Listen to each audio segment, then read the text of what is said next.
Let me share with you something the sacrifice of Jesus did for you that many of you still struggle to accept. Colossians chapter 1, verses 21 and 22. I'll be reading from the Passion Translation because that ending part, I want you to get it very well. Even though you were once distant from him, living in the shadows of your evil thoughts and actions, he reconnected you back to himself.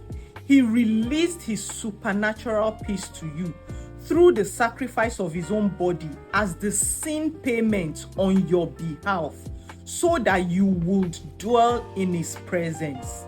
Listen, and now there is nothing between you and Father God, for he sees you as holy, flawless, and restored.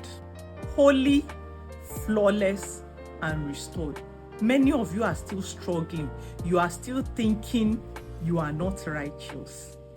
Jesus has already settled that for eternity. The moment you accept him, you are holy, you are flawless, you are restored. That is how God sees you.